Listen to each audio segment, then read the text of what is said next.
Hello dear students, welcome back to my channel. BPAG 171 आपदा प्रबंधन आज का हमारा पेपर होने वाला है, जिसके बारे में हम बात करेंगे। ये पेपर भी काफ़ी बड़ा है, 100 नंबर का पेपर होने वाला है आपका, और 3 घंटे का आपको टाइम मिलेगा। ठीक है, यहाँ तक हो गया। अब हमें बात करनी है कि इसमें जो इम्पोर्टेंट क्वेश्चंस हैं जो रिपीट हो रहे हैं, हम उनकी बात करेंगे। सबसे पहले तो हम जो फर्स्ट वाला क्वेश्चन है इसी को लेंगे। ठीक है, यस, विभिन्न प्रकार की प्राकृतिक आपदाओं का वर्णन कीजिए। तो हम इस वाले क्वेश्चन को अभी कर लेते हैं। इसके इंट्रोडक्शन में हम लिखेंगे, बारिश स्टार्ट हो गई कि प्राकृतिक आपदाएं क्या होती हैं। आपदा का तो मतलब आप समझ ही सकते हैं ना, विनाशकारी घटनाएं। तो प्राकृतिक आपदा क्या होती है कि वो विनाशकारी घटनाएं जो प्रकृति की जो शक्तियाँ होती है ना, उनके कारण होती है। जैसे बाढ़ हो गया, सूखा, भूकंप, ठीक है, और सुनामी, तूफान, ये सारी चीज़ें। ज्वालामुखी का फटना है ना, ज्वालामुखी हो गया, विस्फोट हो गए, भूस्खलन जिसमें ज़मीनें धंसने लगती है ना, और जंगल की आग। ठीक है, जंगल की आग, ये होती है आपदाएं, प्राकृतिक आपदाएं जो पर्यावरण को भारी नुकसान इनसे होता है। अब जो बातें हम बात करेंगे, इनके जो प्रकार पूछे अलग अलग तरह की, जो जितनी भी हैं, उनको एक एक करके हम बात करेंगे। यहाँ पर इसको डिस्क्राइब करेंगे अच्छे से। तो यहाँ पर हम बात करेंगे प्राकृतिक आपदाओं के बारे में। मेन आपदाएं जो हैं, जो प्राकृतिक आपदाएं, मेन तो क्या मतलब होती यही हैं, उनकी हम बात करेंगे। तो सबसे पहले हम लेंगे बाढ़ के बारे में। बाढ़ क्या होती है? नदी या समुद्र के पास की जो भूमि होती है ना, वहाँ पर जब सबसे ज़्यादा पानी का जमाव हो जाता है तब बाढ़ आती है। नदियों में जब बारिश का पानी बहुत ज़्यादा इकट्ठा हो जाता है, या फिर बाकी नदियों का पानी जब एक ही नदी में आके मिल जाता है, तो भी बाढ़ के आसार बन जाते हैं। फिर भारी बारिश और जो नदियों के कारण नदियों के जो किनारे हैं वो टूट जाते हैं, जिसके कारण कई बार सुनामी की भी जो हालात बन जाते हैं। बाढ़ की वजह से घर हो गई, फसलें हो गई, और बुनियादी ढांचे को सबसे ज़्यादा नुकसान पहुंचता है। सेकंड है सूखा। सूखा क्या है? लंबी अवधि तक ना जब बारिश नहीं होती है, बारिश भी उतनी जो अपर्याप्त बारिश, जब लंबी अवधि तक अपर्याप्त बारिश के कारण भी सूखा पड़ता है। सूखे की वजह से क्या होता है कि फसलें हो गई, फसलें ख़राब हो जाती हैं, सूख जाती हैं, पशुधन जो होता है और जो पीने के पानी की आपूर्ति होती है, उसको प्रभावित करता है सूखा। भूकंप है। भूकंप जो है पृथ्वी की सतह के नीचे जो चट्टानों के टूटने के कारण आते हैं। आप लोगों को पता है भूकंप आने के क्या रीज़न होते हैं। जब पृथ्वी के नीचे की जो चट्टानें होती हैं, जब आपस में रगड़ती हैं, और उसकी वजह से जो कंपन पैदा होती है, उसके कारण भूकंप आते हैं। भूकंप से के जो परिणाम क्या होते हैं, जो बड़ी बड़ी इमारतें होती हैं वो गिर जाती हैं, और उसके साथ साथ कभी कभी भूकंप में जो भूस्खलन की समस्या होती है वो भी बन जाती है। और ये जो चीज़ें होती हैं, भूस्खलन, भूकंप, ये कई बार मिलकर ना जो सुनामी भी मतलब कई बार आसार बन जाते हैं कि ये तीनों चीज़ें एक साथ हो जाती हैं। सुनामी की अगर हम बात करें, सुनामी क्या होता है? सुनामी होता है समुद्र के नीचे जब भूकंप आता है ना, समुद्र के नीचे, ठीक है, समुद्र के नीचे जब भूकंप आता है, ज्वालामुखी विस्फोट होता है, या फिर भूस्खलन होता है, तो उसके कारण जो विशाल समुद्री लहरें उठती हैं ना, उसको सुनामी कहते हैं। बहुत विनाशकारी होती हैं ये। और सुनामी जो है तटीय क्षेत्रों में सबसे ज़्यादा विनाशकारी बाढ़ का कारण बन जाती हैं। फिर है तूफ़ान। यस, तूफ़ान की बात कर लेते हैं। तूफ़ान में कौन कौन से आते हैं? चक्रवात होते हैं, टाइफून होता है, हरिकेन होता है। ठीक है, ये तीनों जो कि एक ही प्रकार की एक तरह से मौसमी घटना होती है ये, लेकिन अलग अलग क्षेत्रों में अलग अलग नामों से ये जानी जाती है। जब उच्च गति की, जब तेज़ हवाएं चलती हैं और भारी बारिश इनका रीज़न बनता है। इनकी मतलब तूफ़ान की वजह से ही हवाएं तेज़ चलती हैं, और जो बारिश होती है, जो कैट्स एंड डॉग्स वाली बारिश होती है, उसके वो उस तरह की बारिश के मतलब बारिश आती है इस कदर। फिर तूफ़ान का सेकंड पॉइंट में लिखेंगे, तूफ़ान जो है घरों को और बुनियादी ढांचे को सबसे ज़्यादा नुकसान पहुंचाते हैं, और बाढ़ और भूस्खलन का तो ये कारण बनते ही हैं। ठीक है, फिर है ज्वालामुखी। ज्वालामुखी विस्फोट क्या होता है? ज्वालामुखी विस्फोट तब होते हैं जब पिघला हुआ लावा, राख और गैसें पृथ्वी की सतह से बाहर निकलती हैं। लावा, गैस और राख, जब पृथ्वी की सतह से बाहर निकलती है ना, तब ज्वालामुखी विस्फोट होता है। उस विस्फोट के ज़रिए ही ये तीनों चीज़ें ज़मीन से बाहर निकलती हैं। ज्वालामुखी विस्फोट में जो राख होती है, लावा होती है और जो जहरीली गैसें होती हैं, जो आपस में मिलकर जो वहाँ का जो क्षेत्र होता है उसको सबसे ज़्यादा प्रभावित करती हैं। फिर है भूस्खलन की बात कर लेते हैं। भूस्खलन क्या होता है? जो ज़मीनें जब धंसने लगती हैं, मिट्टी चट्टानें ये एकदम से जो मलबे में खिसकने लगती हैं, उसको बोलते हैं भूस्खलन। भूस मतलब ज़मीन का खिसकना। भूस्खलन ढलान से क्या होता है? मिट्टी हो गई, चट्टानें और मलबा जो होता है ना, वो एकदम से खिसकने लगता है। ठीक है, खिसकने लगता है। और सेकंड पॉइंट होगा कि भूस्खलन से क्या होता है कि भारी बारिश हो गई, भूकंप हो गई और ज्वालामुखी, ये तीनों के कारण ही जो है भूस्खलन की समस्या आती है। हमारा 8th पॉइंट है जंगल की आग। जंगल की आग, जिसे वन्यजीव आग भी बोलते हैं, ये वो अनियंत्रित आग होती है जो जंगल और अन्य वनस्पतियों को जला देती है। पूरा जंगल ही ख़त्म हो जाता है इसमें, जिसमें जितनी भी वनस्पतियाँ होती हैं, कई बार जंगली जानवर भी उसमें मारे जाते हैं उस जंगल की आग में। और सेकंड पॉइंट में जंगल की आग जो है मानव गतिविधियों या फिर प्राकृतिक कारणों से शुरू होती है। मानव गतिविधियाँ क्या होती हैं? मानव गतिविधियाँ होती हैं जब प्रॉपर पर्याप्त मात्रा में जब धरती पर पेड़ नहीं होते हैं और पोल्यूशन बढ़ना, और उसके साथ साथ पर्यावरण से खिलवाड़, ये सारी चीज़ें होती हैं जिसकी वजह से जंगल की आग जो है, जो जंगल की आग तो खैर एक रीज़न हो गया, बट जो हमारी मानव की जो गतिविधियां हैं ना, जो इंसान ह्यूमन एक्टिविटीज़ जो हैं, वो सबसे बड़ा रीज़न बनता है इन सारी की सारी चीज़ों के लिए। ठीक है, कहने के लिए तो ये प्राकृतिक आपदाएं हैं, लेकिन बहुत बड़ा हाथ इंसानों का भी है कि इन चीज़ों को हमें फेस करना पड़ता है। इसके बाद हम निष्कर्ष लिख देंगे। निष्कर्ष में लिखेंगे कि ये भी ध्यान रखना इम्पोर्टेंट है कि जो प्राकृतिक आपदाएं होती हैं वो एक दूसरे से जुड़ी होती हैं। जैसे भूकंप होता है ना, भूकंप सुनामी का भी कारण बन सकता है, और भारी बारिश जो है वो भूस्खलन का भी कारण बनती है। जो बाढ़ होती है, बाढ़ भी कई बार सुनामी का कारण बन जाती है, भूस्खलन का भी कारण बनती है। और जितनी भी सूखा होता है, जब सूखा होता है उससे जंगल की आग भी कहीं ना कहीं कनेक्टेड होती हैं। सूखे की वजह से क्या होता है ना कि जब ना तो बारिश होती है, बारिश नहीं होगी तो जो टेम्परेचर है वो बढ़ जाता है, और जब ज़मीन का जब टेम्परेचर बढ़ जाता है तो उसकी वजह से क्या होता है कि सबसे इम्पोर्टेंट जो जंगल में जो पेड़ होते हैं, जो ड्राई घासेस होती हैं घासेस नहीं, सूखी घास, और जो पेड़ होते हैं, सूखे पेड़ हो गए, वो सबसे पहले आग पकड़ते हैं बिकॉज ऑफ हीट और टेम्परेचर की वजह से। ठीक है, एक क्वेश्चन हो गया हमारा। नेक्स्ट देखते हैं, चलिए नेक्स्ट क्वेश्चन कर लेते हैं। नेक्स्ट क्वेश्चन हमारा इम्पोर्टेंट जो हो रहा है वो है 3rd क्वेश्चन। आपदा प्रबंधन में केंद्र एवं राज्य सरकारों की भूमिका बतानी है। कि जो आपदा प्रबंधन एक जो डिपार्टमेंट है, वो इस चीज़ के लिए, आपदाओं के प्रबंधन के लिए केंद्र सरकार की क्या जिम्मेदारियां हैं और राज्य सरकारों की क्या जिम्मेदारियां हैं, उनकी भूमिकाएं बतानी है, जिम्मेदारियां बतानी है। ठीक है, तो एक एक करके लेते हैं। ये इंपॉर्टेंट क्वेश्चन है, आता है ये, इसको हम ध्यान से करना। और चलिए स्टार्ट करते हैं। तो इंट्रो एज ऑलवेज, ठीक है, इंट्रो में लिखना है कि आपदा प्रबंधन में केंद्र और राज्य सरकारें दोनों की इम्पोर्टेंट भूमिका होती है। केंद्र सरकार जो है वो राष्ट्रीय स्तर पर काम करती है, ठीक है, और राज्य स्तर पर जो राज्य सरकारें होते हैं वो राज्य स्तर पर काम करती है। केंद्र सरकार जो है वो राष्ट्रीय स्तर पर नीतियाँ बनाती हैं, योजनाओं को लागू करती हैं, जबकि राज्य सरकारें जो है वो स्थानीय प्रशासन या स्थानीय परिस्थितियों के अनुसार उन्हें लागू करती है नीतियों को। अब दोनों सरकारें मिलकर ना आपदाओं के जोखिम को कम करना, आपदाओं से निपटने की तैयारी करना और राहत प्रदान करना, ठीक है, इन सारी चीज़ों को, या फिर एक और होता है पुनर्वास, ये सारे काम करने के मतलब ये काम करते हैं, ये इनकी भूमिका में शामिल होता है। ठीक है, ये हमारा इंट्रो हो गया। अब एक एक करके हम बात करते हैं केंद्र सरकार के बारे में सबसे पहले। ठीक है, अब आपदा प्रबंधन में केंद्र सरकार की क्या भूमिका होती है उस पर बात कर लेते हैं। चलिए स्टार्ट करते हैं। केंद्र सरकार की भूमिका के बारे में बात करेंगे। केंद्र सरकार की क्या भूमिका होती है इसमें?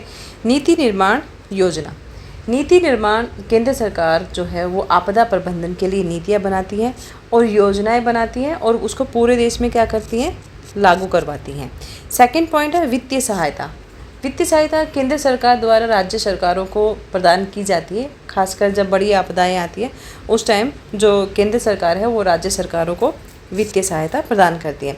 विशेषज्ञता और संसाधन, सेंट्रल गवर्नमेंट जो होती है वो आपदा के प्रबंधन के लिए विशेषज्ञता, ठीक है, और संसाधन जैसे राष्ट्रीय आपदा प्रतिक्रिया बल, ठीक है, उसको बोलते हैं NDRF, ठीक है, राष्ट्रीय आपदा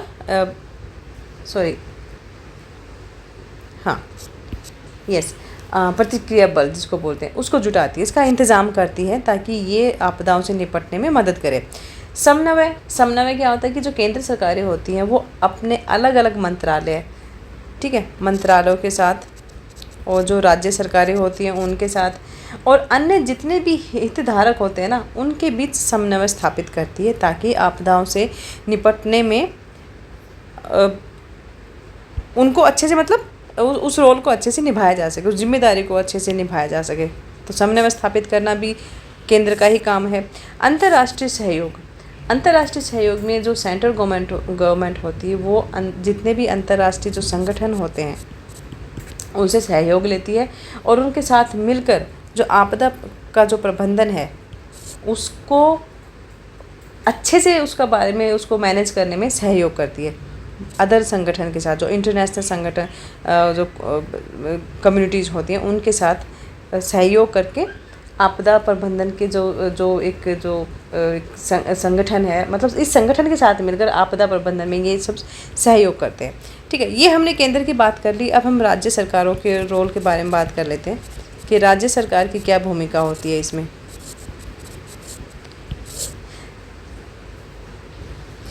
तो राज्य सरकारों की भूमिका में फर्स्ट पॉइंट आता है हमारा स्थानीय योजना। स्थानीय योजना का मतलब होता है कि जो राज्य सरकारें होती हैं वो जो स्थानीय परिस्थितियों के अनुसार ही योजनाएं बनाती हैं और उनको लागू करती है। अब किसी पर्टिकुलर क्षेत्र में जो भी योजना बनाई जाती है कि या मान लें किसी क्षेत्र में कोई ऐसा क्षेत्र है जहाँ पर जो जैसे गर्म प्रदेश बोलते हैं, गर्म अगर प्रदेश में मान लीजिए बारिश हो रही है तो वो एक थोड़ा सा वो हो जाता है कि मतलब जो बेमौसम की जो बारिश होती है उस टाइम उस पर्टिकुलर एरिया में जो योजनाएं बनानी चाहिए, किस तरह से उस आपदा से निपटना है, उन कामों को जो है क्रियान्वयन करती है राज्य सरकारें। इसके बाद जो कार्यान्वयन है, राज्य सरकारें केंद्र सरकार के द्वारा जो नीतियाँ बनाई जाती हैं उनको लागू करवाती है। ठीक है, उसके बाद है आपदा प्रतिक्रिया। आपदा प्रतिक्रिया का मतलब होता है कि जो राज्य सरकारें होती हैं वो जब आपदाओं का टाइम होता है, जब आपदाएं आती हैं उस समय तत्काल प्रतिक्रिया जो है प्रदान करती है। मतलब जो एक अर्जेंट सॉल्यूशन जो होता है, एक हेल्प जो होती है वो करने का काम करती है, जिसमें बचाव, एक तो बचाव होता है, राहत कार्य होते हैं और पुनर्वास होता है। ये सारी चीज़ें प्रोवाइड करवाने का काम ये राज्य सरकारें करती हैं। फिर है जागरूकता। जागरूकता का मतलब होता है कि जो राज्य सरकारें हैं वो आपदाओं के बारे में जागरूकता बढ़ाने और लोगों को तैयार करने का काम करती है। लोगों को ये बताया जाता है कि आपदाएं क्या होती हैं, कैसे आती हैं, क्या रीज़न होते हैं और उनसे निपटने के क्या काम होते हैं, वो सारी बातें नागरिकों को जागरूक करने के लिए बताया जाता है। पुनर्वास, राज्य सरकारों को आपदाओं के बाद, जब मान लीजिए किसी जगह पर आपदा आ गई, कोई बाढ़ आ गई या फिर बारिश आ गई, सुनामी आ गई, उसके बाद जो विनाश जो होता है, क्योंकि आपदाओं का जो रिजल्ट होता है वो विनाश ही होता है, वो जो विनाश हो जाता है प्रकृति का, लोगों के साथ जो भी घटनाएं होती हैं, जो दुखद घटनाएं होती हैं, उसके बाद का जो पुनर्वास का काम होता है वो राज्य सरकार का होता है। जैसे कि पुनर्निर्माण करवाना, लोगों के जो घर टूट जाते हैं दोबारा से घर बनवाना, उनको जो बेसिक चीज़ें चाहिए होती हैं जीवन जीने के लिए, उन सब को आपूर्ति करवाने में राज्य सरकार का काम होता है ये। इसके बाद हम निष्कर्ष लिखेंगे कि आपदा प्रबंधन में केंद्र और राज्य सरकारें दोनों की भूमिका एक दूसरे से जुड़ी हुई होती है। केंद्र सरकार का काम होता है कि राष्ट्रीय स्तर पर योजनाएं बनाना और उनको लागू करवाना, जबकि राज्य सरकारें उन्हें स्थानीय परिस्थितियों के अनुसार लागू करती है। जो पर्टिकुलर क्षेत्र की जो परिस्थितियाँ होंगी उसी के अनुसार राज्य सरकार उन नीतियों को लागू करवाएगी। अब दोनों सरकारें मिलकर आपदाओं के जो जोखिम को कम करने में, उनको तैयारी करने में, राहत प्रदान करने में और पुनर्वास करने का काम करती है। अब जैसे दिल्ली का ले लेते हैं। जो दिल्ली का एग्जांपल ले लेते हैं, जो एयर पोल्यूशन होता है, एयर पोल्यूशन दिवाली के आसपास जितना ज़्यादा होता है तो ये भी एक तरह की आपदा ही है, क्योंकि अब ये एग्जांपल इस तरह का है कि इससे आप लोग आराम से समझ जाओगे कि जब हमें पता है कि जब दिल्ली गवर्नमेंट को पता है कि दिवाली के आसपास एयर पोल्यूशन होता है, तो उससे बचने के लिए वो क्या नीतियाँ बनाते हैं, किस तरह से उनको लागू करवाते हैं, यही जो होता है ये राज्य सरकारों का काम होता है। ठीक है, चलिए ये हमारा क्वेश्चन हो गया। एक और इम्पोर्टेंट क्वेश्चन देख लेते हैं जल्दी से। चलिए नेक्स्ट क्वेश्चन लेंगे हम समुदाय आधारित आपदा का। समुदाय आधारित आपदा प्रबंधन के संस्थागत ढांचे की चर्चा कीजिए। समुदाय क्या होता है? Community. Community based disaster management जो है, जिसको बोलते हैं CBDM, community based disaster management, ये ना कोई संस्थान, कोई एक संस्थापक नहीं है कोई इस चीज़ का। ये एक अवधारणा है जो समुदाय, किसी भी समुदाय की भागीदारी को बढ़ावा देने के लिए, और जो स्थानीय ज्ञान होगा जिस भी जगह का, जो स्थानीय ज्ञान के आधार पर ये जो डिपार्टमेंट है ये बनाया जाता है, समुदाय। ठीक है, हालांकि कई ऐसे संगठन हैं या कुछ व्यक्ति हैं जिन्होंने इसको CBDM को बढ़ावा देने और इसको लागू करने में काफ़ी सारी इम्पोर्टेंट उन्होंने अपने रोल प्ले किए हैं, भूमिकाएं निभाई हैं। उसके बारे में हम बाद में बात करेंगे। तो कम्युनिटी बेस्ड डिज़ास्टर मैनेजमेंट एक ऐसी प्रणाली है जिसमें समुदाय जो होता है वो आपदा जोखिमों का प्रबंध करने में सक्रिय रूप से भूमिकाएं निभाते हैं। ठीक है, समुदाय, इसमें समुदाय के सदस्यों की पहचान करना, उन्हें एजुकेटेड करना, प्रशिक्षित करना, उन्हें आपदा की रोकथाम के बारे में बताना, तैयारी करना और हर तरह की प्रतिक्रिया में शामिल होना सिखाया जाता है। ठीक है, ये सारी चीज़ें हो गई। अब हम बात करेंगे कि जो ये जो है इसके कुछ प्रमुख जो पहलू हैं उनके बारे में हम बात कर लेते हैं, जो ढांचे की हम जो बात कर रहे हैं। तो इसमें हम लिखेंगे, जो इसके पहले हम कुछ प्रमुख पहलू की बात कर लेते हैं। ठीक है, प्रमुख पहलू में हम सबसे पहले लिखेंगे समुदाय की भागीदारी, कम्युनिटी की भागीदारी। समुदाय की भागीदारी के मतलब क्या होता है कि जो कम्युनिटी बेस्ड डिपार्टमेंट है डिज़ास्टर मैनेजमेंट में, उसमें समुदाय को प्रबंधन, आपदा प्रबंधन प्रक्रिया के जितने भी पहलू होते हैं उनमें शामिल किया जाता है, जिसमें जोखिम हो गया, मूल्यांकन करना कि कितना जो भी जान मान की हानि हुई है, योजनाएं बनाना, ठीक है, तैयारी करना, प्रिपरेशन करना, प्रतिक्रियाएं देना, ठीक है, और पुनर्वास, ये इनकी भागीदारी से रिलेटेड सारी चीज़ें होती हैं। फिर है स्थानीय ज्ञान। स्थानीय ज्ञान के बारे में बात कर लेते हैं। स्थानीय ज्ञान क्या होता है कि ये जो है समुदाय आधारित जो आपदा है प्रबंधन है, स्थानीय ज्ञान और प्रथाओं का उपयोग करता है। ठीक है, कई जगह ऐसी होती हैं जहाँ पर इन सारी चीज़ों को लागू नहीं करने दिया जाता। लोगों के अपने रीति रिवाज होते हैं, कुछ रिचुअल्स होते हैं, कुछ इतने वो प्रकृति से जुड़े हुए होते हैं, उन्हें लगता है कि ये उनकी रक्षा करने के बजाय उनके कल्चर को और नुकसान करेगा।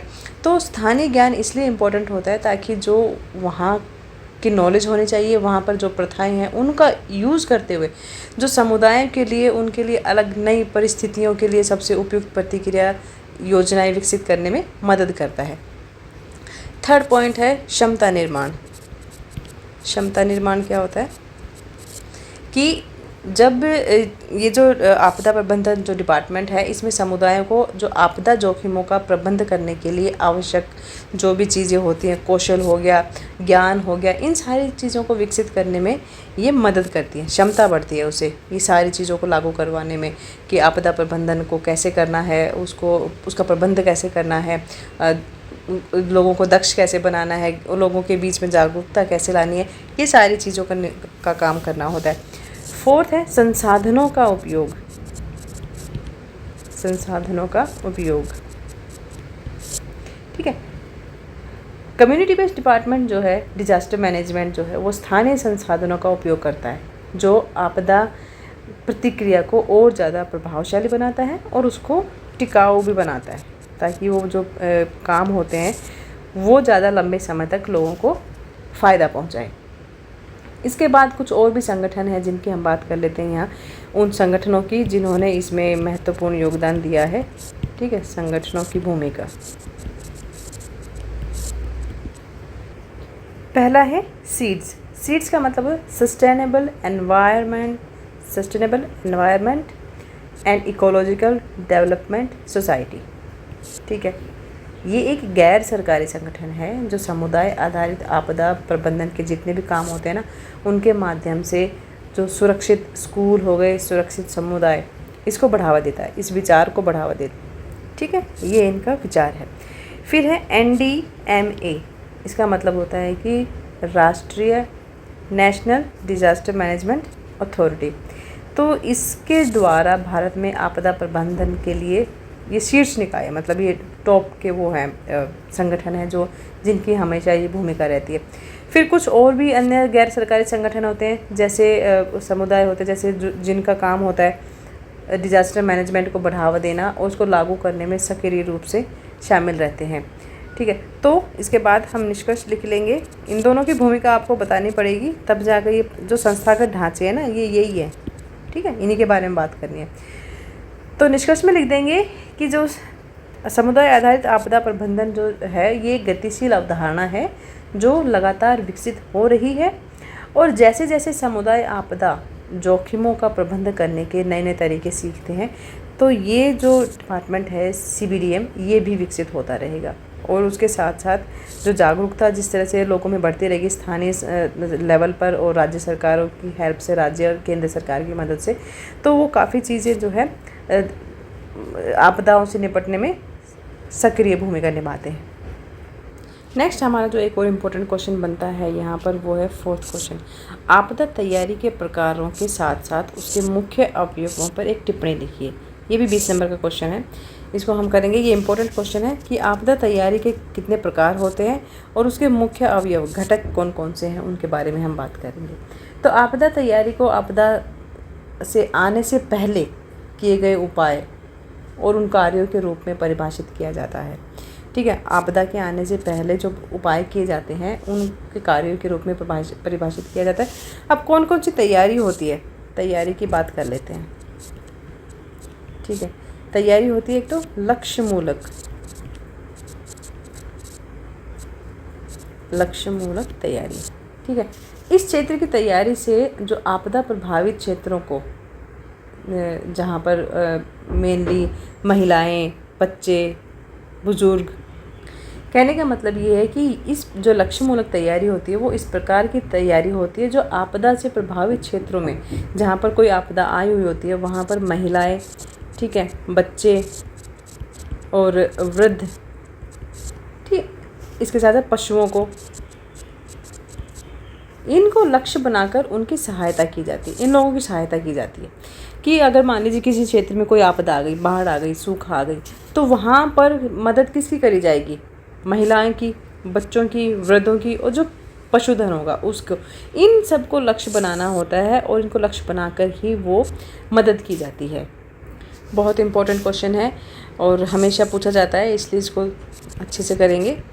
ठीक है, नेक्स्ट पॉइंट हमारा पशुधन तैयारी करना। पशुधन का मतलब होता है कि देखो, इसे तो वर्ड से समझ सकते हो तुम, पशुओं की रक्षा करना। चूँकि जो ग्रामीण अर्थव्यवस्था का आधार क्या है? पशु है।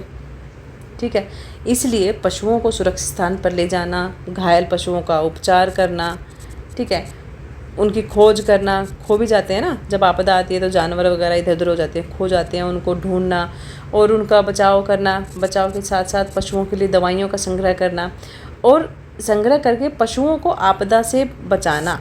बेसिकली पशुओं को आपदा से बचाना, ठीक है, मेन इनका ये लक्ष्य होता है।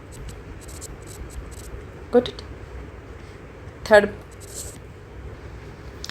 दीर्घकालीन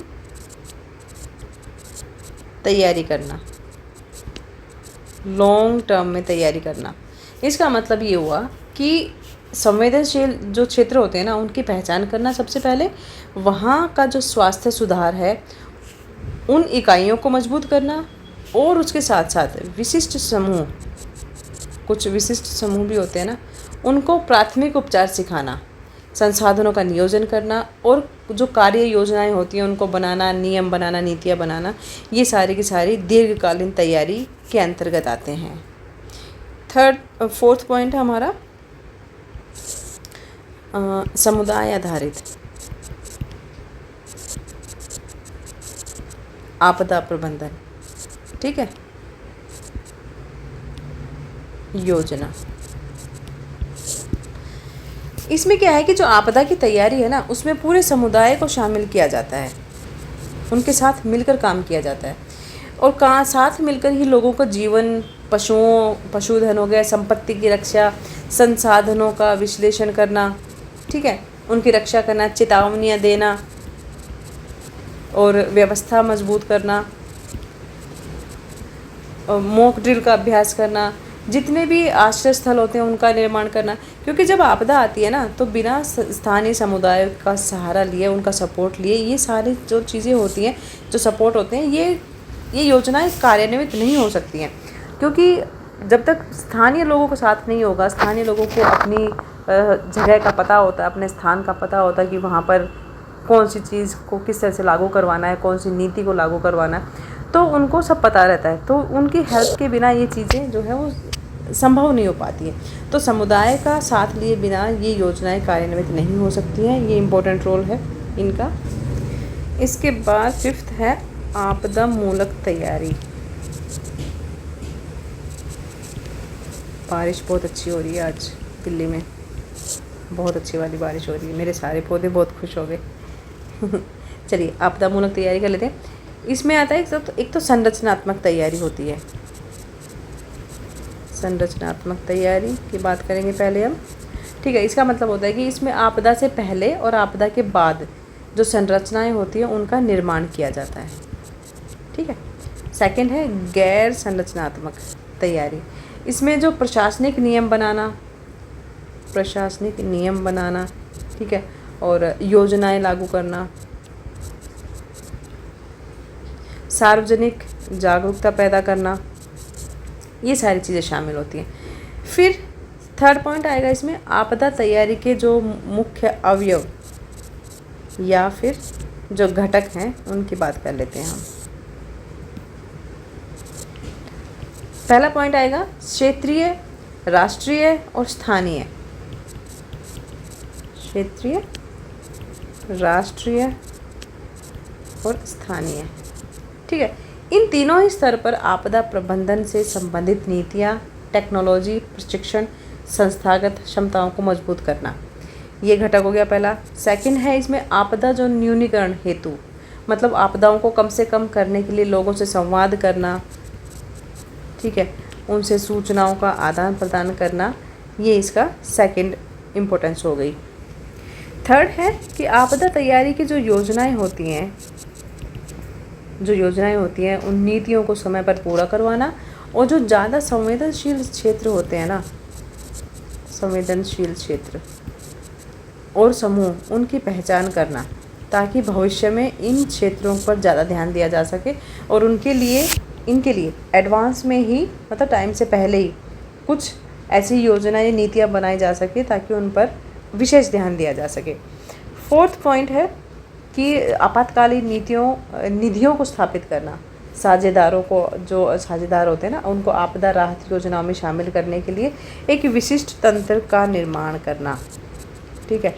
इसके बाद निष्कर्ष, ये हमारा एक और क्वेश्चन होगा। एक लास्ट क्वेश्चन करते हैं जो लगभग हमेशा आता है, वो है उड़ीसा के बारे में। ओडिशा महाचक्रवात और इस संदर्भ में ओडिशा राज्य आपदा प्रबंधन प्राधिकरण की भूमिका पर एक निबंध लिखिए। तो चलो इस क्वेश्चन को स्टार्ट कर लेते हैं हम। इसके बारे में लिखेंगे कि जो ये महाचक्रवात था उड़ीसा का, वो कब आया था? 29 अक्टूबर 1999 को उड़ीसा के जो तटवर्ती ज़िले थे उसमें एक भयानक चक्रवात आया था। ये समुद्र में जो ज्वार भाटा आने से जो लहरें जो थी वो 7 से लेकर 10 मीटर तक ऊंचाई तक इनका ऊंचाई से गिर रही थी। वायु की जो गति थी वो भी 300 मीटर थी, ठीक है, 300 किलोमीटर प्रति घंटा, इतनी तेज़ थी। इसमें उड़ीसा के जो 12 ज़िले थे उनको लगभग 1200 किलोमीटर तक 12 ज़िलों में 1200 किलोमीटर का क्षेत्र जो है वो प्रभावित हो गया था। कितने बड़े लेवल पर आया था। 14,000 गाँवों को बहुत नुकसान हुआ था, ठीक है। इसके बाद 4 लाख पशु और 10,000 लोग इनकी मौत हो गई थी। चक्रवात के कारण अचानक से क्या होता है कि तेज़ बाढ़ आने से काफ़ी जान माल का नुकसान हुआ था। अन्य बहुत सारे बच्चे और बच्चे जो मर गए थे, बेसहारा हो गए थे, लापता हो गए थे। अब हम बात करेंगे इसकी भूमिका के बारे में। जो आपदा प्रबंधन था इनका, इसके बारे में हम बात करेंगे उड़ीसा के। ठीक है, उड़ीसा राज्य के आपदा प्रबंधन की भूमिका, इनकी भूमिका के बारे में हम बात करने वाले हैं। क्या भूमिका थी, उन्होंने किस तरह से इस चीज़ का प्रबंध किया और क्या क्या उन्होंने कार्य किए, क्या नीतियाँ बनाई, इसके बारे में बात करेंगे।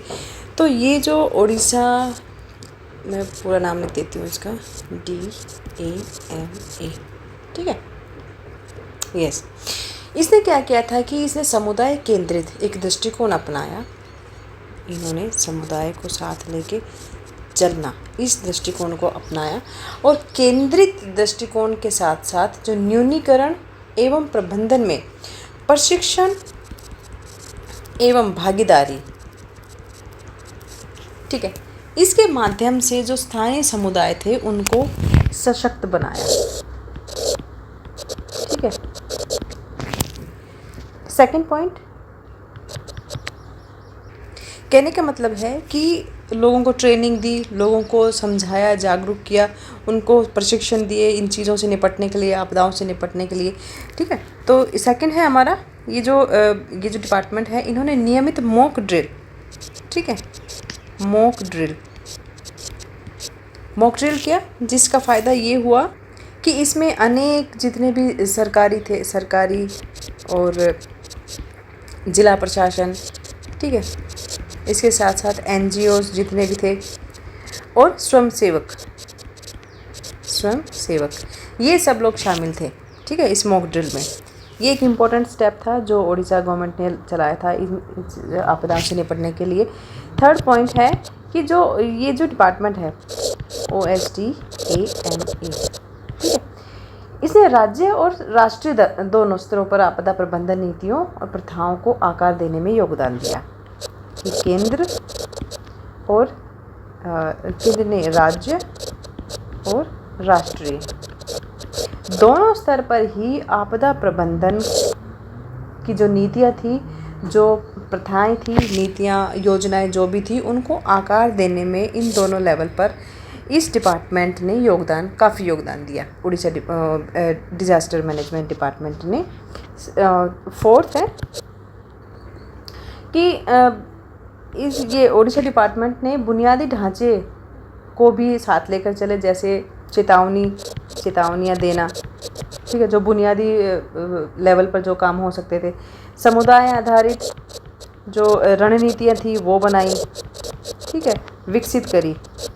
इसका मतलब ये है कि ये जो उड़ीसा डिपार्टमेंट है मैनेजमेंट का, इन्होंने बुनियादी ढांचे को भी एक तरह से उनको सुरक्षित रखते हुए बुनियादी ढांचे का विकास किया, पूर्व चेतावनी प्रणालियाँ बनाई कि अगर आपदा आने से पहले ही चेतावनी देके सारे समुदाय को एक तरह से उनको अलर्ट कर दिया जाए। समुदाय आधारित जितनी भी रणनीतियाँ थी वो बनाई गई ताकि जो समुदाय है वो अपने आप भी अपने लेवल पर खुद को आपदा से बचा सके। इसके बाद हम निष्कर्ष लिख लेंगे। ठीक है, ये हमारा एक क्वेश्चन यहाँ पर ख़त्म हो गया। इसके बाद फटाफट से एक क्वेश्चन और कर लेते हैं जो इम्पोर्टेंट है यहाँ पर, वो है 6, पर्यावरणीय आधारभूत संरचना के विकास के मुख्य पहलुओं का वर्णन कीजिए। कि पर्यावरण के आधार पर जो संरचनाएं बनाई गई आपदा से लड़ने के लिए, उस संरचना के विकास के बारे में बात करनी है, जो आधारभूत संरचनाएं हैं। ठीक है, पर्यावरण बेसिकली पर्यावरण को ध्यान में रखते हुए जो नीतियाँ बनाए गए, जो नियम बनाए गए, उसके बारे में बात करनी है। बहुत इंपॉर्टेंट क्वेश्चन है, हमेशा आता है, तो इसको देख लेते हैं। चलिए पहले हम करेंगे अपना इंट्रोडक्शन में लिखेंगे, पर्यावरण को समर्थन देने वाले जितनी भी आधारभूत संरचनाएं हैं उनके विकास से आपदा के जो बुरे प्रभाव होते हैं उनको कम किया जा सकता है। ठीक है, जैसे तालाब हो गए और झील, दलदल, ठीक है, आर्द्र भूमि, इसके साथ साथ जो मैंग्रोव, ये तो आप समझ ही गए होंगे क्या चीज़ किनकी बात हो रही है। इन सब का निर्माण किया जाए और संरक्षण करके जो पर्यावरण की जो समस्याएं हैं, पर्यावरणीय जो समस्याएं हैं उनको भी कम किया जा सकता है। तो पर्यावरण के आधार पर हम जो बात कर रहे हैं उसको अगर हम थोड़ा सा देखें पर्यावरण की दृष्टि से, तो इसमें जो मेन चीज़ें आएंगी उनमें है कि जो पहला होगा वन्यजीव। तो वन्यजीव और वनस्पति, ठीक है, वनस्पति भी लिख देती हूँ कि जो लुप्त प्राय प्रजातियाँ होती है ना, वो वनस्पति या वो वन्यजीव जिनकी प्रजातियाँ लुप्त होने के कगार पर हैं, उनको अंतर्राष्ट्रीय व्यापार पर उन प्रजातियों में जो एक तरह से जो कन्वेंशन होता है उसको शामिल किया जाए। इसके साथ साथ इसको अगर आप डेट याद रह जाए तो 1975 में से एक सदस्य देशों ने इसको लागू किया था। ठीक है, सेकंड पॉइंट है बेसिल कन्वेंशन।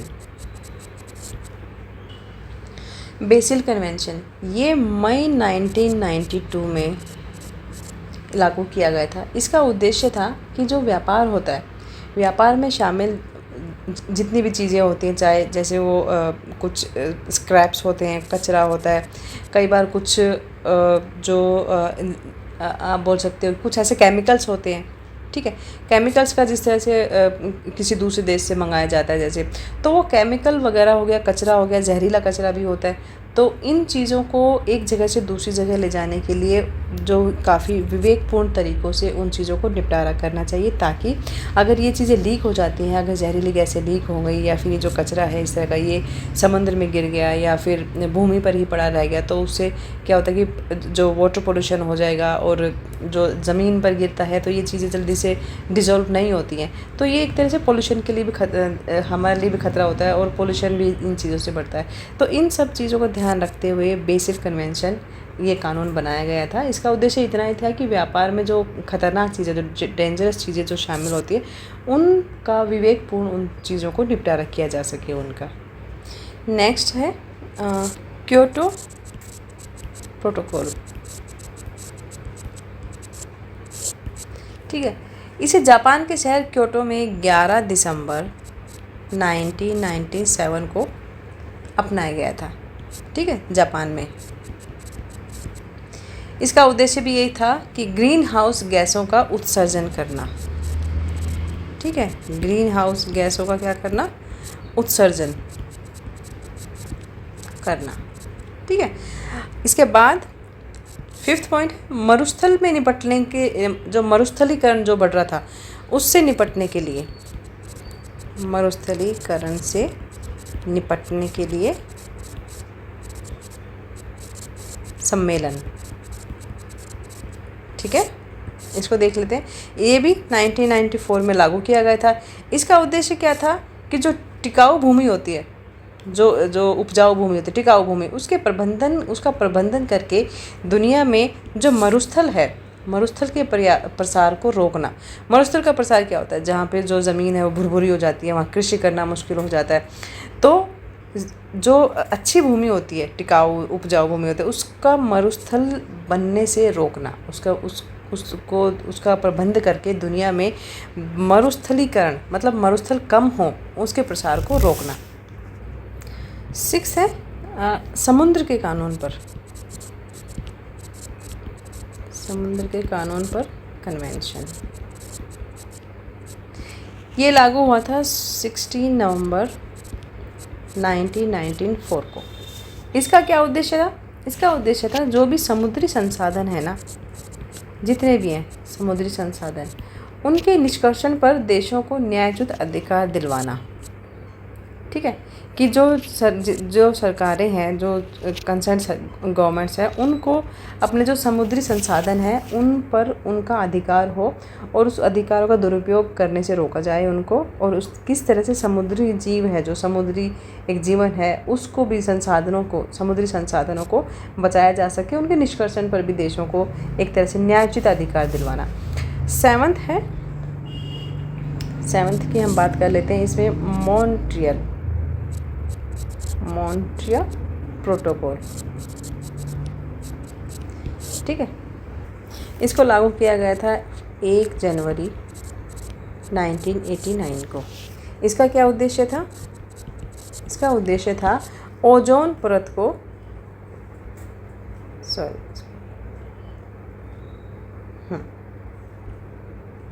इसका उद्देश्य था जो ओजोन परत है ना, जिसे कैंसर होता है, उसको नुकसान पहुंचाने वाले जितने भी पदार्थ हैं या जो भी कारण हैं उन पर प्रतिबंध लगाना।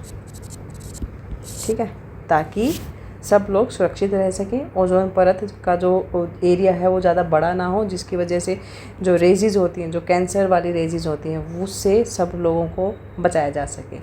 ठीक है, और उससे पड़ने वाले जो भी प्रभाव हैं उनको कम तो नहीं हो सकता, ख़त्म तो नहीं हो सकता, लेकिन कम किया जाए। ठीक है, इसके बाद हमारा निष्कर्ष हो जाएगा। वीडियो वैसे तो काफ़ी लंबी हो गई है, बट मुझे एक क्वेश्चन और दिख रहा है यहाँ पर जो बहुत इम्पोर्टेंट है, उसको भी कर लेते हैं। चलो, इसके लिए जो 5th क्वेश्चन है ना, ये बहुत इम्पोर्टेंट है, वेरी वेरी इम्पोर्टेंट।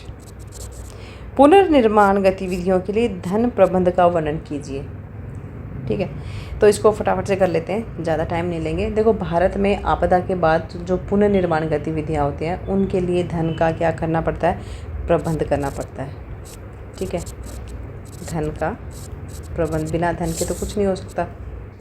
तो चलो इसका इंट्रो कर लेते हैं। ठीक है, इंट्रो की बात कर लेते हैं, जो थोड़ा सा बता दिया वो तो है ही।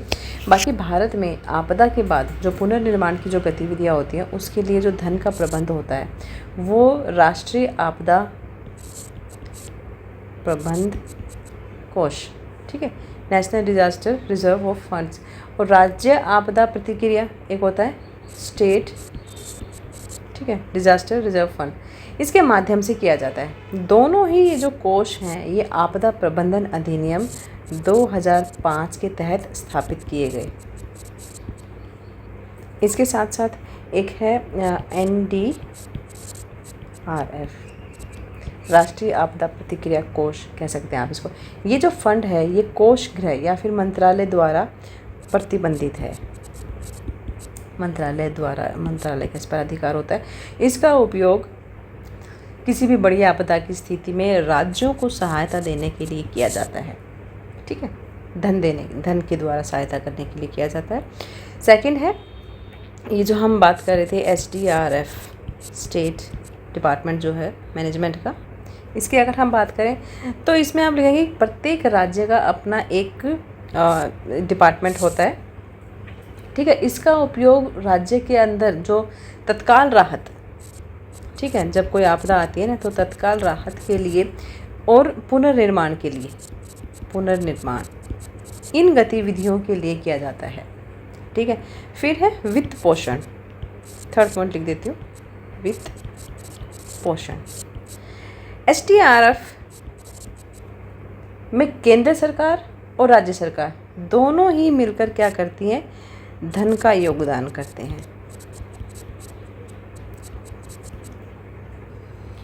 फिर 4th है अतिरिक्त केंद्रीय सहायता, केंद्रीय सहायता। इसमें लिखेंगे कि जो भी भारी आपदा की स्थिति होती है ना, कोई भी जब बड़ी आपदा आती है, सुनामी आ गई, भूकंप आ गया या भूस्खलन हो गया, तो ऐसी स्थिति में केंद्र सरकार जो है वो राज्यों को अलग से भी धन प्रदान करती है। अलग से मतलब जो एक इनके लिए जो एक पर्टिकुलर अमाउंट बनाया गया होता है राज्यों को धन के द्वारा सहायता करने के लिए। तो अगर कोई बड़ी आपदा आती है ना तो उस स्थिति में केंद्र सरकार जो है वो राज्यों को अलग से एक्स्ट्रा मनी देकर उनका सहयोग करती है, राज्य सरकारों को। 5th है वित्त आयोग। वित्त आयोग में आप बताएंगे कि भारत का जो वित्त आयोग है वो आपदा के समय क्या करता है, जो राज्यों की स्थिति के हिसाब से धन का वितरण करता है कि किस राज्य में कितनी स्थिति खराब है, उसके हिसाब से जो वित्त आयोग है वो धन का आवंटन करता है। इसके बाद लास्ट हम लिखेंगे पुनर्वास अनुदान। ठीक है, राज्य सरकारें अपनी तरफ से भी आपदा के बाद जो प्रभावित परिवार होते हैं उनको घर बनाने के पैसे देती है। मतलब आपदा के बाद, मान लीजिए आपदा आ गई, उसके बाद जो लोगों के घर टूट जाते हैं, ठीक है, घर टूट जाने पर या कोई भी किसी भी तरह का बड़ा नुकसान होने पर जो राज्य सरकार है वो उन लोगों को अपनी तरफ से एक जो अमाउंट डिसाइड किया होता है राज्य सरकार ने, उसके बाद भी वो अलग से उनको पैसे देकर उनकी हेल्प करती है, जिनके घर टूट जाते हैं या जिनका पशुधन मर जाते हैं या लापता हो जाते हैं, उन चीज़ों के लिए।